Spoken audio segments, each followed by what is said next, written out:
everyone, welcome to the clinical training and technology overview for Sofwave. This is the system here, as I'm sure you're already aware. Sofwave uses high-intense, high-frequency ultrasound energy to heat the tissue deep underneath the skin to treat the signs of aging skin, such as fine lines and wrinkles, lax, loose, crepey skin on the neck, face, and brows. It also uses what we refer to as superb technology, which you can see here on the banner behind me, which stands for Synchronous Ultrasound Parallel Beam Technology. That's a mouthful, but we'll go through all the technology and the mechanism of action and how it treats aging skin. So a little bit about the history behind Sofwave. It was developed by our founder, Dr. Shimon Eckhouse, who is also responsible for developing the IPL years ago. So a couple years back, Dr. Eckhouse and his team knew that they could probably develop something that was unique to the industry, completely innovative, novel, nothing else out there on the market, to non-invasively treat the signs of aging skin, and do so in such a way that was not only safe and effective, but also safe to treat on all skin types. You could appreciate visible results in a single treatment. In order to do that, they knew that the technology was going to have to meet 3 key criteria in order for it to be non-invasive and safe and effective and hit all those other points. So there are 3 main key criteria. The first one is that it needed to heat the tissue within the dermis to between 60 to 70 degrees Celsius on average. Because we all know from science and based on the past, there's a ton of data to prove that that is the threshold to create new collagen growth and denature collagen, coagulate tissue, which subsequently results in new collagen, new elastin, and new hyaluronic acid within the skin. The second key criteria was that it needed to treat a minimum fraction of 25% coverage during a single treatment. And the third and final criteria was that he needed to find that perfect spot within the dermis to where the most collagen and elastin can be stimulated. And that was found to be within the mid-dermis. With that in mind, Dr. Eckhouse developed the Sofwave. It launched first in 2017 outside the US markets, and here in the US in 2019 with the first FDA indication, which is for the treatment and improvement of facial fine lines and wrinkles. And then more recently, at the end of 2021, they granted us indication for lifting of the brow, submentum, and neck tissue. As a brief overview of the technology, you can see here in this image that Sofwave uses high-intensity, high-frequency ultrasound.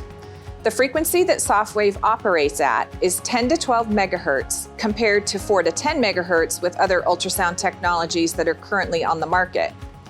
Because this is ultrasound-based and not light or laser-based, nor does it rely on mechanical injury, it's safe for all Fitzpatrick skin types. You can see that the applicator here in this image consists of 7 individual cylindrical transducers that all fire simultaneously during just one pulse. They fire parallel to the skin into the mid-dermis at that 1.5 millimeter depth, or 1500 microns. This contrasts with other technologies such as microneedling, radiofrequency, RF microneedling, HIFU, and lasers, including both ablative and non-ablative lasers, that deliver the energy in a perpendicular fashion. By delivering the heat parallel to the skin, Sofwave can generate volumetric bulk heating within the mid-dermis with each pulse, causing coagulation of at least 25% of the tissue, which stimulates a secondary wound healing response, resulting in new collagen and new elastin formation, and increases hyaluronic acid over a period of time, which is approximately 3 to 6 months. The Sofwave applicator also incorporates proprietary built-in cooling, which helps spare the epidermis from heat injury and also helps aid in patient comfort during the treatment. Lastly, the applicator contains thermistors, which are located between each individual transducer. You cannot see them with the human eye, but they are there, and they are providing real-time energy measurements and feedback. In this image here, you can see each transducer individually and circled in red.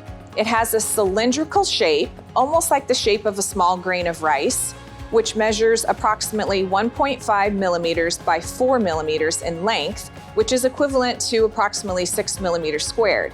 When you multiply one of those transducers by 7, you can see why just one pulse can deliver a large volume of heat into the dermis. In addition, each pulse is heating the tissue to an average of 60 to 70 degrees Celsius. In this image, you can see although the center of each coagulated lesion measures at a depth of 1.5, the entire heating profile, though, ranges from 0.5 millimeters in the dermis all the way down to 2 millimeters within the mid-dermis, one of the most ideal locations that was identified to denature collagen and coagulate tissue. In this biopsy, as you can see, of porcine skin taken post-Sofwave, you can appreciate that the coagulated tissue in each lesion that was created. This coagulated tissue will again signal inflammatory cells, which stimulates a secondary wound healing response, which will subsequently lead to a cascade of new cell production, resulting in neocollagenesis, elastogenesis, and increased hyaluronic acid within the skin. So an ideal candidate is pretty much anyone over the age of 22 years and older who has unwanted signs of aging skin, such as fine lines, wrinkles of the face, lax, loose, crepey skin of the face, brow, and neck. Typically, an ideal candidate is going to be kind of a younger to middle-aged candidate. Any gender is fine. There is obviously no specifics to female versus males. But mild to moderate skin laxity tend to respond quicker. It doesn't mean that you can't treat an older candidate. It's just that as long as they have appropriate expectations, that this is not necessarily going to give them facelift type results. So I'm going to talk about the contraindications first. There's really only 3. The first one being severe cystic acne in the treatment area. The second one is open lesions or wounds in the treatment area, so anywhere on the face or neck. And then the third one is an electronic implanted device. Things such as pacemakers, internal defibrillators, cochlear implants. Now they make devices for the brain for chronic seizure activity. I hear there's now bladder stimulators. So anything that's electronically implanted and has leads on it. So we get questions all the time about metal implants, someone that's been through a motor vehicle accident and they might have titanium plates inside, silicone implants, PDO thread lifts, those kinds of things are very popular right now. Those are not contraindications. They're not electronically implanted. So those kind of fall under our precaution list. There is a pretty large precaution list that's located in your quick reference guide that you can obtain through your sales rep or your clinical trainer. That basically, if it's on that list, it basically means that we don't have any studies on it and we just honestly don't know what it might do. So the most common questions, though, that we do get asked about as far as under that pacemaker list are things like silicone implants, metal implants like a titanium plate or something, fillers, and neurotoxins. So we don't have any studies on it.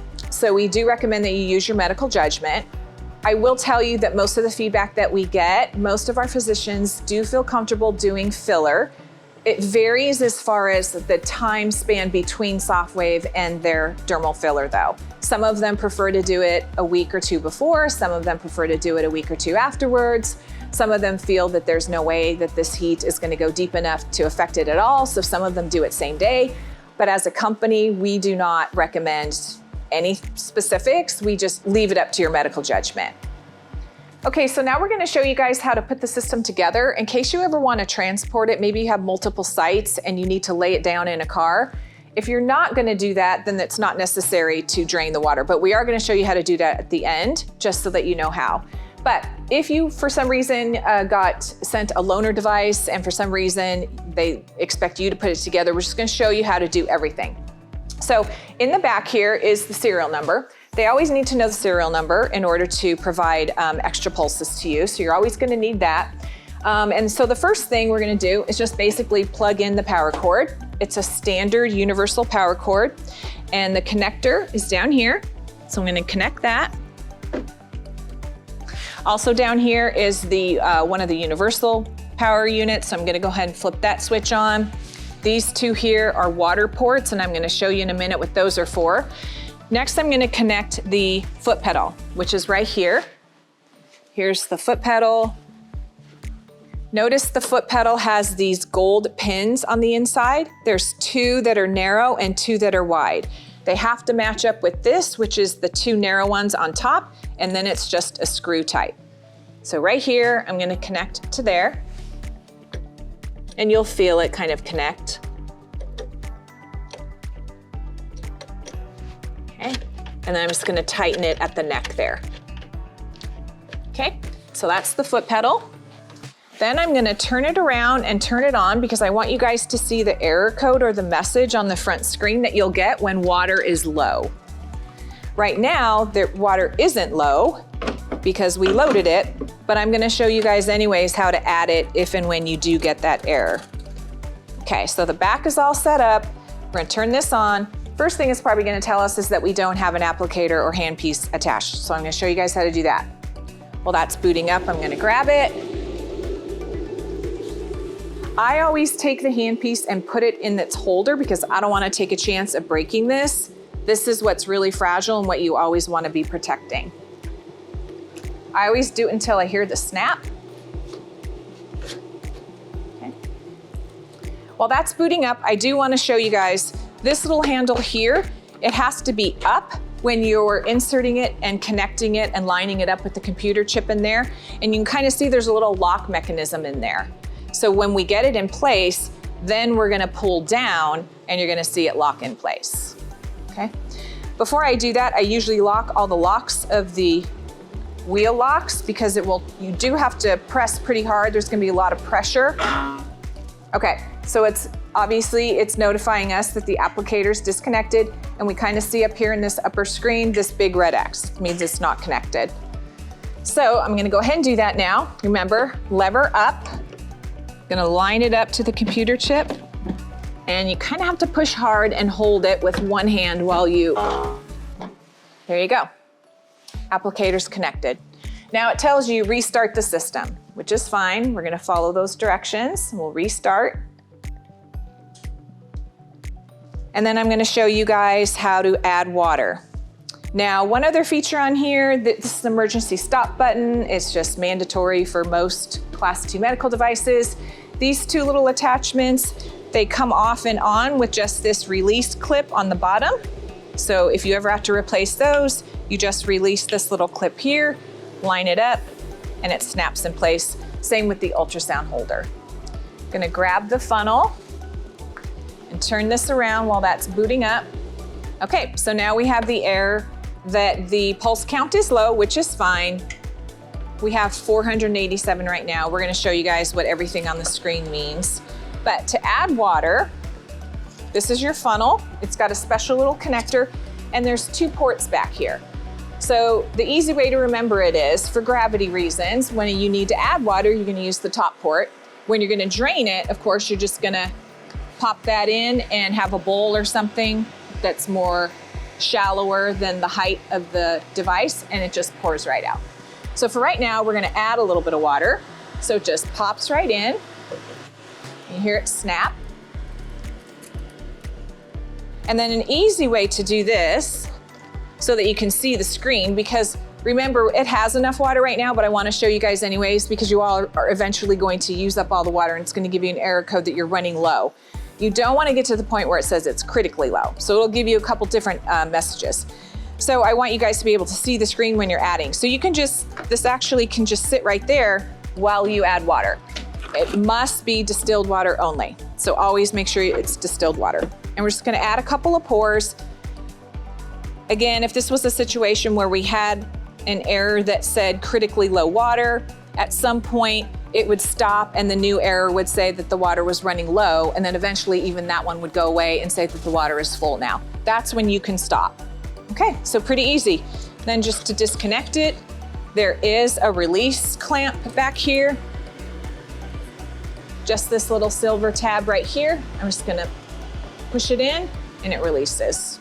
Anything that's left over, you can just toss in a sink or a trash can. Okay, so for screen review, it's pretty simple, pretty user-friendly. There's really only several options for you as a user to choose during your treatments.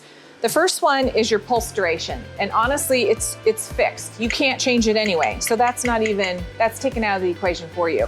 The first second of this, however, is pre-cooling. So really the final 4 seconds of this duration is delivering this energy, whatever you choose. So the energy goes between 3.0 joules all the way up to 5. 3.4 in some of our studies showed that it's delivering around 65 degrees Celsius. So the higher you go, the more uncomfortable it's going to be for a patient and may not even be necessary, okay? The next one that we're gonna choose is post-cooling. So you've got your pre-cooling, then 4 seconds of delivering this energy, and then your post-cool. The options are 1, 2, or 3 seconds. Most of the time, this does not affect patient results. It's just a matter of patient comfort. I usually choose somewhere middle of the road, and I'd say most of our customers do as well. So we usually choose 2 seconds post-cooling. This last and final choice down here is the treatment mode that you're going to treat in. We have single mode or we have continuous mode. So single mode means you want to be in control of when the pulse fires, meaning I'm a foot pedal person. I'd say 50% of the people are. The other 50% are finger switch people. You can activate a pulse with either one. So if I'm ready to fire a pulse and I'm in single mode, that means it won't fire until my handpiece is intact with skin and I press the foot pedal. When it's done, I'm gonna lift my foot pedal, lift the applicator, move on to the next section and fire it again. That's single mode. That is the safest mode, and that is the mode that we recommend you be in, especially when you're in small to treat areas, such as nasolabial folds, corners of the mouth, a chin, the curved forehead. Because if you're in continuous mode, that means it's going to continue to fire regardless of whether or not you're ready. So continuous mode would look like this. It would have the 2 little graphs here. When you go into continuous mode, that means that it wants you to choose the interval between pulses of when it's going to automatically fire again. So the options are 1, which is the fastest. So usually this is only used by very experienced users, those of our KOLs that have been using it since day 1.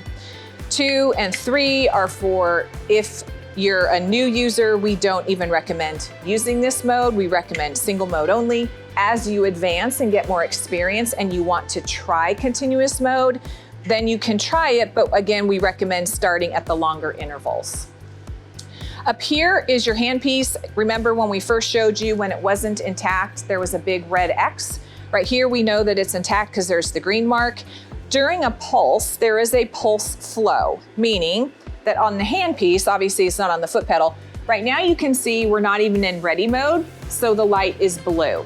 As soon as we're ready to go, patient's ready to go, she's numb, ready, we know we have our whole plan ready to go, how many passes we're doing, and I activate the first switch, I'm either going to hold my finger on the handpiece finger switch or my foot on the foot pedal.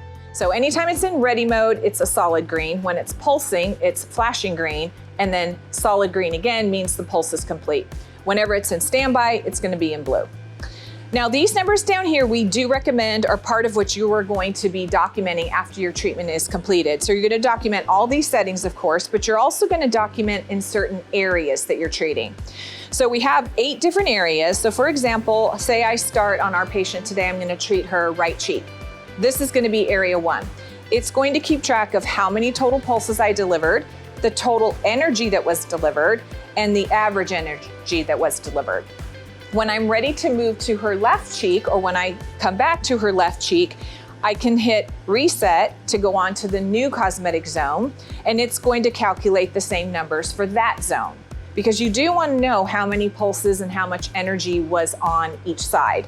So the nice thing about this is that I can try and match the number of pulses, total number of energy that I did on one side, and have it match and be equivalent to the opposite side. But that's the purpose of this, and we do recommend that you take a screenshot and document all of this as well. We offer you 8 different areas. The machine won't know when you're moving on to a new area, so you do have to remember to tap it yourself. To zero it out, you just keep hitting the check mark and reset, and it'll zero everything out for you. Another way to do it is obviously when you shut off the machine and reboot it. So down here is your total number of remaining pulses. Right now we have 487 pulses. As you all know, those are electronic and digital, so there is no actual physical consumable to store on your shelves in your office. You go onto a link that is provided to you once you became a customer, and you purchase in packages of 3,000, 5,000, and 10,000. Once you have that code, and we're gonna show you guys how to add codes to change this number, to add that in a minute here. So up here, In this upper left-hand corner, you see the 3 bars. You tap that, and there's the utilities. It's the only option right now. And within the utility screen, you see there's preferences, chiller tank, system information, pulse pack, technician actions, and then exit to go back out. Preferences is where you want to set the volume, either up or down. We're already in English. And then I usually always double check to make sure that the time and the date is stamped correctly. So today is June 14th, but it's not 8 o'clock at night. What's the time? 10:56. Okay, so I'm gonna go ahead and put it at the right. Okay, so now that's set. We're gonna save that, and then we're gonna cancel. Chiller water tank, you don't need to worry about. System information, in case you ever have any weird error codes, you call customer service and they're saying, are you getting any weird error codes? And they're gonna ask you for the serial number of the applicator, the system, the software version, all that's located in here. So you're gonna wanna hit system information for that. Pulse pack. So now I'm gonna show you guys, by the way, we're never gonna do this, technician actions. That's if a service member comes out and he has a special code to get into that. So you don't even have to worry about that. But we are gonna show you where you're going to add your pulses. So we go into pulse pack. At this point, you've already gone onto that link and captured your key code, and we're gonna go ahead and add it. It is a 16-digit code. So we usually recommend taking a screenshot either on your phone or from your laptop and bringing it into the room for you. So I've got it here on the phone, and it is case sensitive and special character sensitive. So make sure that you enter it correctly.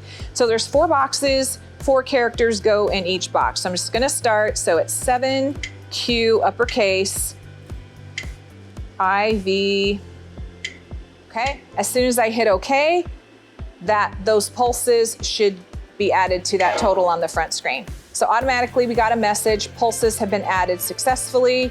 Okay, cancel, exit, and there we go. We have 450 extra pulses that were automatically added. Okay, the only other button that I didn't show you is standby and ready. So when we are ready to go, we're gonna tap that. It does take a while, and that's because the chiller motor is now starting to function and send the chiller onto the handpiece and the transducers to get it nice and cool. Otherwise, if it doesn't say ready, then it's not cold enough yet.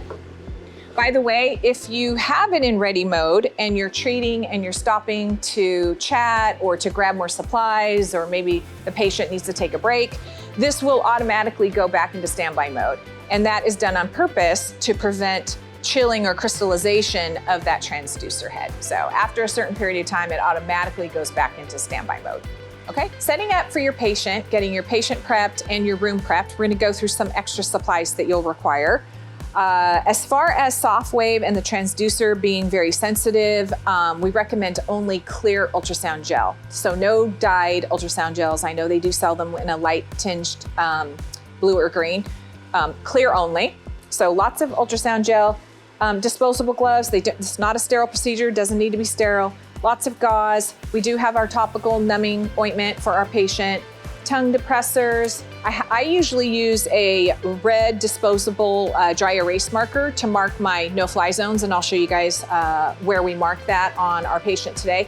A lot of 70% rubbing alcohol, just hand sanitizer. As far as getting ready for my patient to come in, having a headband, their hair completely out of the way. It is a messy procedure, so we usually instruct them as well to wear like something like a tank top, something where they don't, the collar is kind of out of the way, just because that ultrasound, it won't stain the clothing, but it's just kind of messy.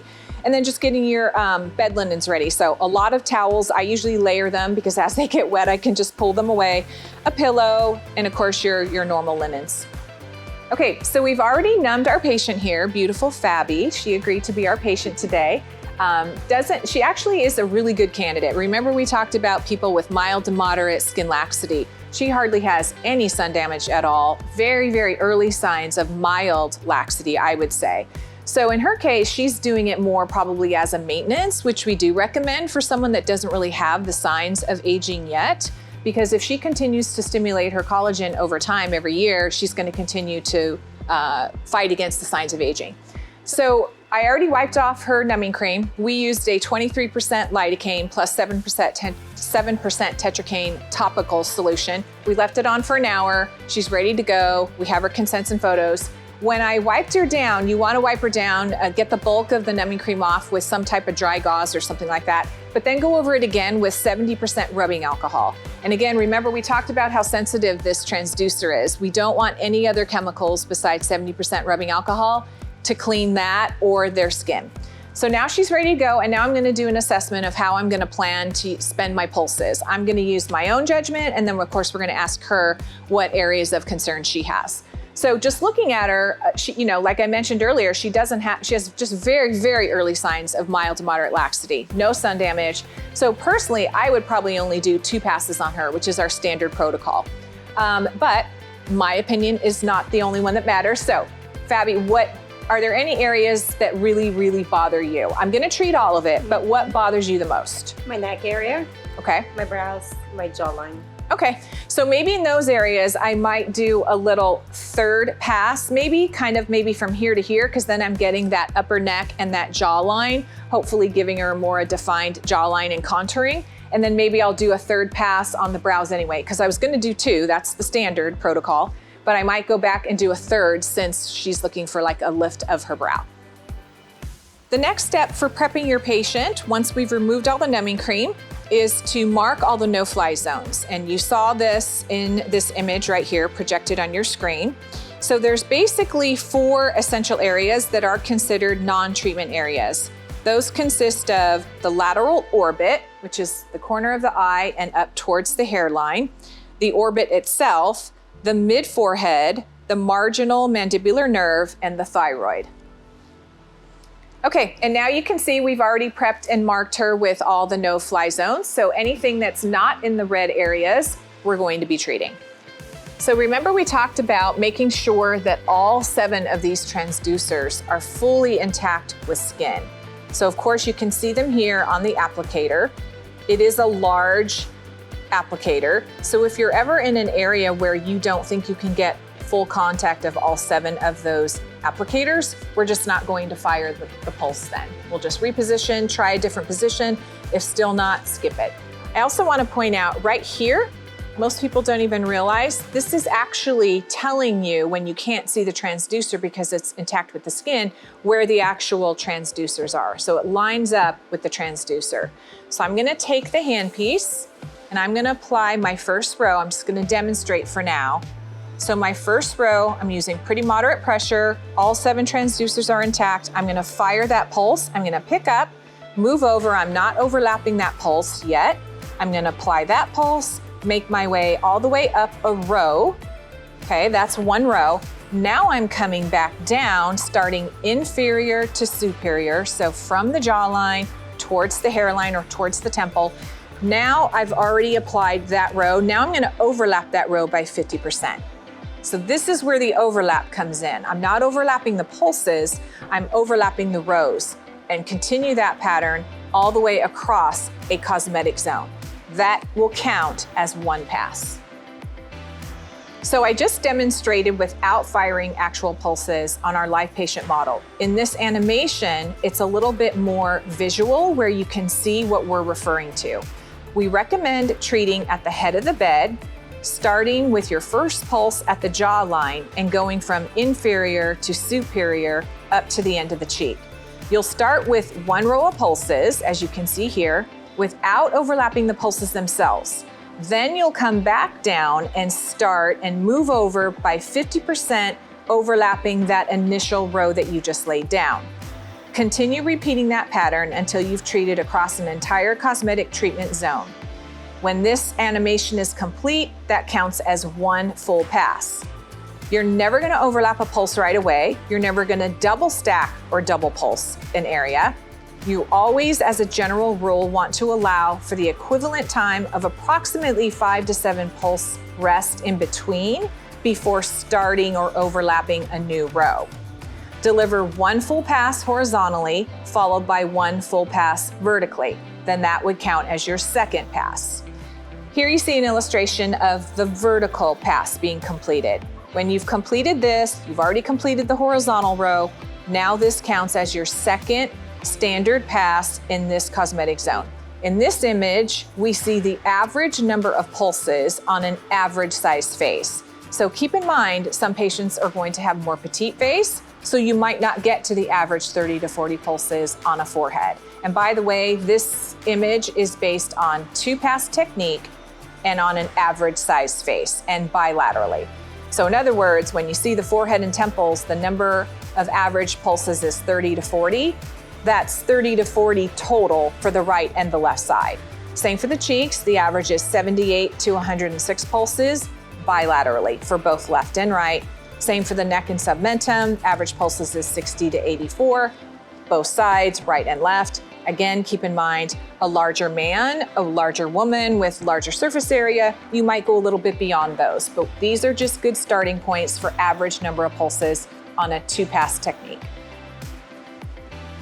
Okay, the next step is once you've completed your assessment, which we've already done on Fabi, you're going to determine which treatment plan you're going to use. In this image you see we offer 2 different options. The first one we call the standardized protocol or the standard protocol. It consists of 2 passes using the 50% overlapping of rows and columns per cosmetic zone. The average number of total pulses used in the standard protocol is between 200 to 250 pulses. This is based on an average size full face and neck. Of course, for larger surface areas, you're gonna go beyond that possibly. It's a good option for a younger patient. Like I mentioned, I would have considered possibly only doing the standard protocol on Fabi because she has very mild to moderate laxity.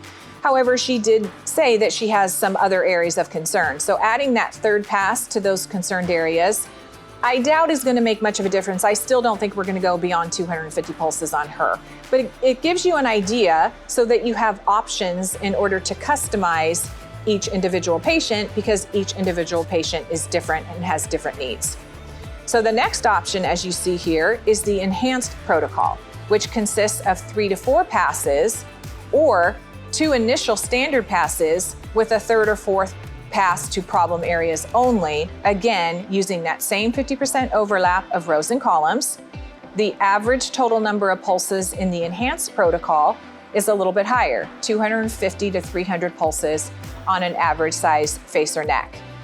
2 passes, by the way, remember we mentioned this earlier on when we talked about the minimum fraction of coverage that was necessary to see visible results in a non-invasive device that lifts and treats the signs of aging skin was 25%. So in the 2-pass protocol, we're treating approximately 28% of the tissue. With 3 passes, you're treating approximately 42% of the tissue. The enhanced protocol is a great option for someone with more moderate to severe laxity, needs more lifting, or has more concerns or problem areas that you've already identified during your assessment. Before we get started, I'm gonna review some things that you don't want to do. So one of the things that you don't want to do is deliver any energy if the handpiece is not fully intact with skin. So for example, maybe here, if I think I'm fully on the jawline, but one transducer is still lifted, if I fire it, it is still going to fire that energy and potentially cause a superficial burn. So you always want to have firm pressure and a lot of it and wait till the pulse is completely finished before you pick up and move on. You never want to double pulse back to back. You always want to make sure that you have some cooling time between your passes before you come back down and overlap that row. Remember, the good example is at least minimum 5 to 7 pulses before it's okay to overlap. The most common time that I see a type of clinical concern is when a user is in continuous mode and their foot is on the foot pedal or the handpiece and they cannot keep up with how quickly the device is delivering the energy. So if you're not an experienced user, please, please, please stay in single mode. Another common mistake I see is not enough ultrasound gel. And then the last thing that we want to be concerned about is if you're doing a protocol, an enhanced protocol, you've done your 2 passes using the pattern that we've described. So you've done your horizontals and then you're doing your verticals. I typically do not recommend automatically going and applying your 3rd or 4th pass. This tissue kind of is already really hot. Remember, we're delivering 60 to 70 degrees Celsius per pulse. and we've overlapped, and we've already gone over it twice. So now at that point, if I plan to deliver a third or fourth pass, I would at this point go to her other side and do my initial 2 passes using that technique. Then I would come back and do a third additional pass, and then a third additional pass, and then a fourth, and then a fourth. So that in between, while you're switching and treating the other side, the tissue is allowed to cool down slightly. Couple more things to keep in mind before we start treating. Do not ignore error codes. So I always recommend that you have the screen facing you in case you hear a beep. Always look up. If it's a contact error code, you're gonna wanna stop, really make sure that you're fully intact before you fire the next one. If you get contact error codes and you're in continuous mode, then we recommend taking yourself out of continuous mode, going into single mode. And then I'm gonna deliver a couple pulses first and get her feedback. On average, most of the patients at the right level that's going to be effective, on a scale of 0 to 10, more than likely, she's going to give me feedback that it's around a 5 or a 6. And even then, it's not gonna be a 5 or a 6 during the whole entire pulse. It's just going to kind of plateau, the heat builds up, that 5th second is really kind of difficult, and then all of a sudden she feels the post-cool kick in and we're moving on to the next pulse. So just so that you know how to describe what to expect for your patients. Well, in single mode, so it's ready. As I apply the pulse, you're gonna see that ready switch to excitation. That means that it's firing, and I'm holding it pretty firm. I'm gonna wait for the beep. Okay, pick up, move on. I'm not overlapping. I did not overlap that pulse. I'm just making my way up this row. And you can see the system is keeping track. This is the 3rd pulse. Average right now is 6.78 energy.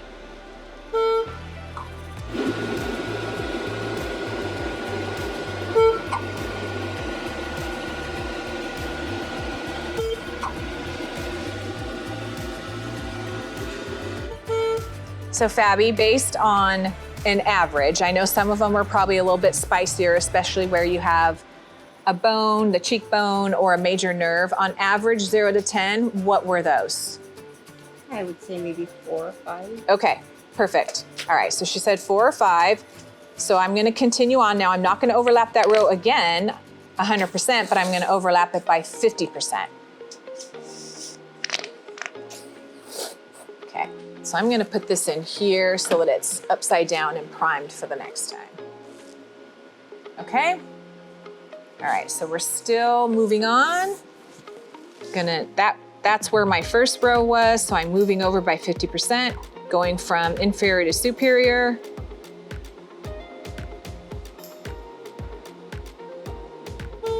And as a reminder, I'm in single mode.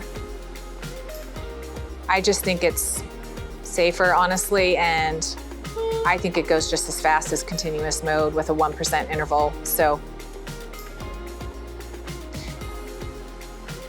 okay, I'm gonna continue this pattern, but while I'm doing that, I'm gonna talk about some special circumstances.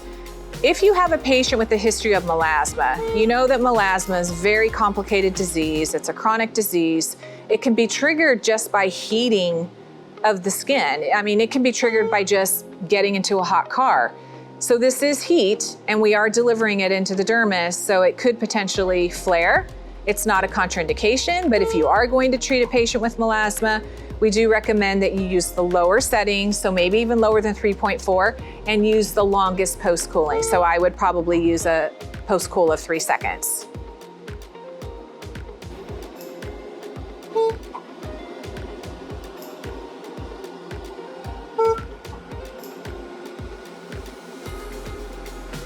Okay, I'm gonna avoid her no-fly zone down there, so I'm gonna make this a really short row up here, and this will complete her first standard pass.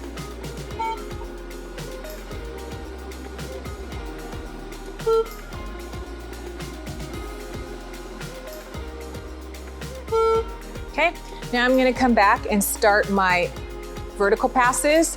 One other thing I wanted to point out, I see some new beginners because they find it easier to keep track of where their rows are.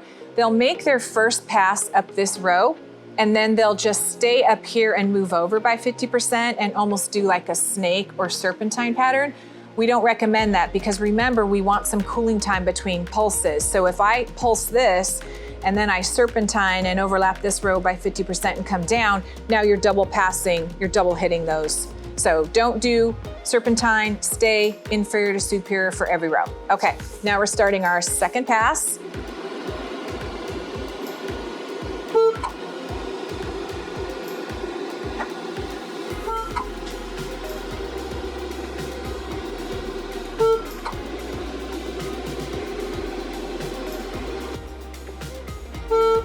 Okay, now just like I did going this way, that row was about that wide, so now I'm gonna overlap that row by 50% and continue making my way up her cheek that way.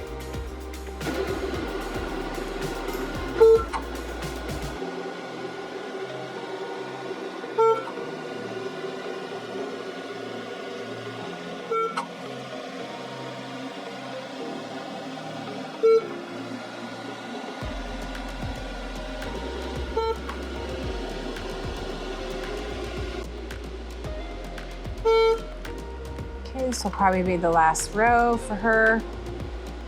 And we're finishing up her second standard pass. So then I'm gonna give it a break. Remember, we're not gonna do the third or fourth pass immediately right now anyways. We're gonna give this time for her tissue to cool a bit. Okay, so that was the second standard pass there. So now I'm gonna come over here and I'm gonna tap reset for the next area, and I'm gonna do 2 passes, same technique, first vertically, then horizontally, and it should come somewhere close to the 32 pulses for the other half of her cheek. When you're around the eyes, you always want to be really, really careful that you are always on top of bone. So when in doubt, don't fire it.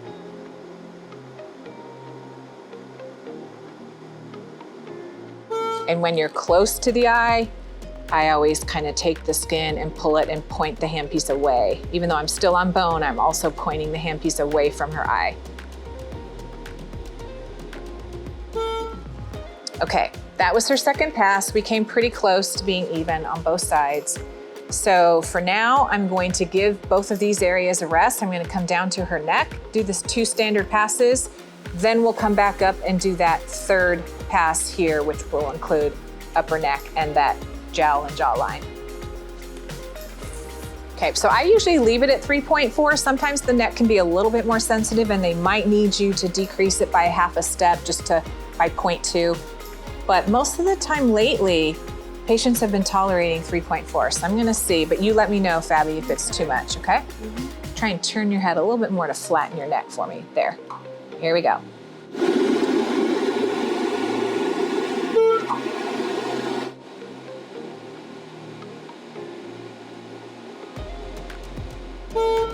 How's it so far? Yeah, that was 5 to 6. 5 to 6, okay. Remember I told you that's kind of the average. She was doing really good on the cheek.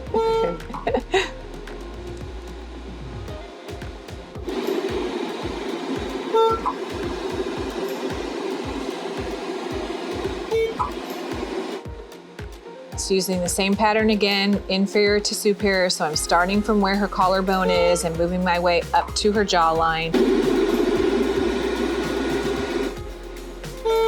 Okay, moving over by 50% on that row. That's my next row.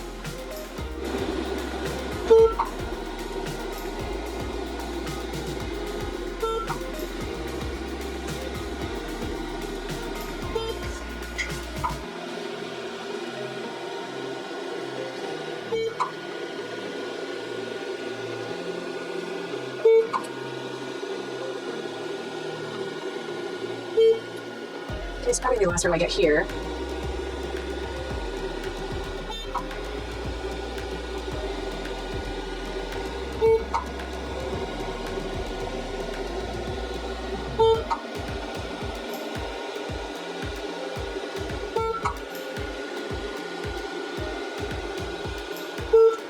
Really try and tuck in that jawline. Be careful when you're treating right over the trachea. I find that all 7 transducers cannot be intact, whether I go this way or this way. Unless you can pull the skin off to the side, then that might be an option. But don't just lay it right on top of the trachea. or press really hard, and it's uncomfortable for somebody to press hard on your trachea.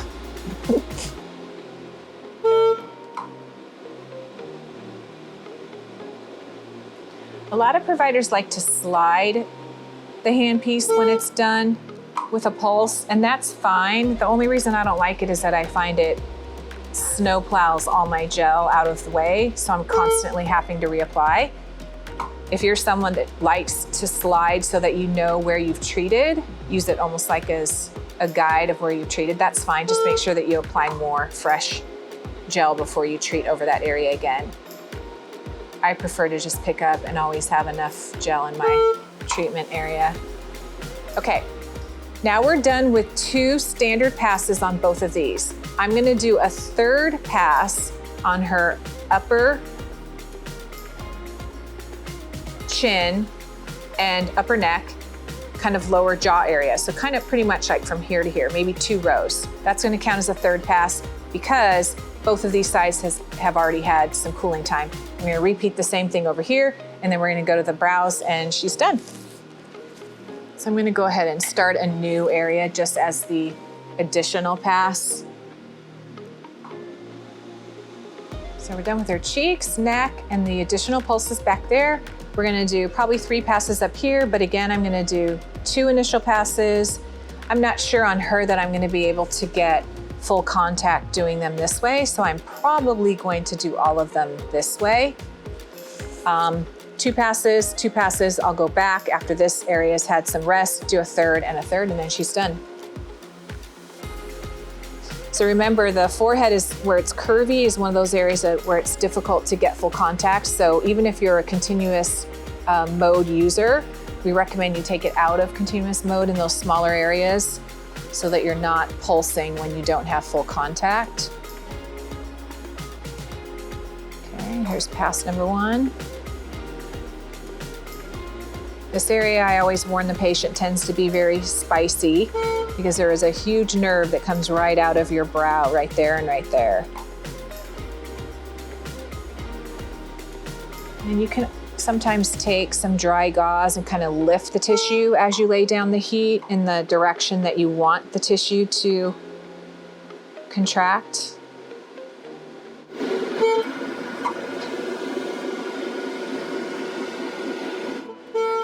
Even that was kind of a small area. I only had like maybe 4 pulses, and remember we have that minimum 5 to 7 pulse rule. So I'm gonna actually just alternate back and forth on her and do 1 pass, 1, 2, 2, 3, 3. So that tissue has cooling time between.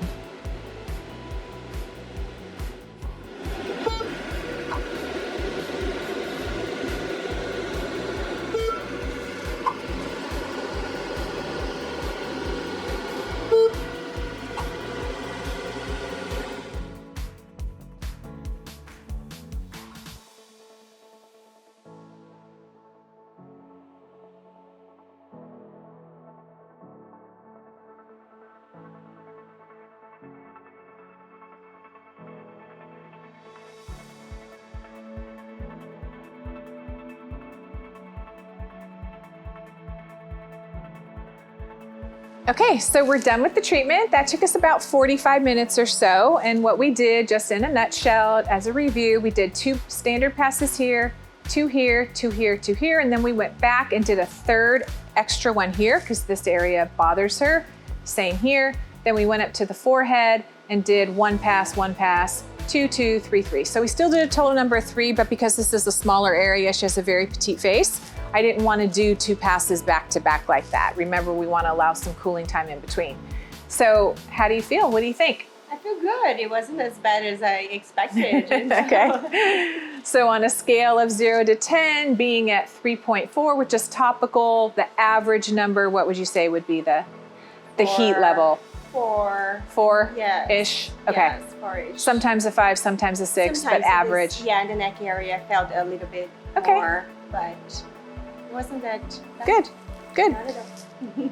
Very good. All right, and then so what you're gonna do now that the patient's cleaned up, ready to go, of course I would let her go.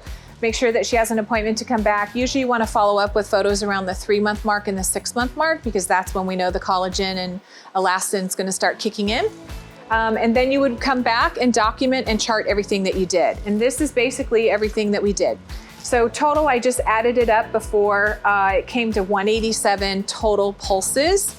And that's probably because, remember, we did standard protocol with a little extra. We did do an enhanced protocol on her, but again, her face and neck are so petite that she still only ended up using 187 pulses total. Each area, this one obviously was not used, the first one. So area 2 was her right cheek, area 3 was her left cheek, area 4 was right neck, area 5 was left neck, and then area 6 was combined into one because I was bouncing back and forth. So again, she fell a little bit under those averages that you saw in that image of the average number of pulses, but that's because she's a little bit more petite than the average size person. Okay, and then you're gonna document all of this, the pulse duration, the energy, the post-cooling. In every area, you're gonna separate out and document your total energy and your average energy. And we have a copy of a sample of a treatment record. Okay, the treatment's all complete. So as far as cleaning up and putting away the system, I've already placed it in standby. Again, remember, it automatically goes in standby if you wait too long anyways. I always place the applicator back in the holder to protect it, but we're also, when we're done and ready to go, we're gonna clean this applicator. You can see all the goop on there, and we wanna make sure that that doesn't get old and dry and sticky in there.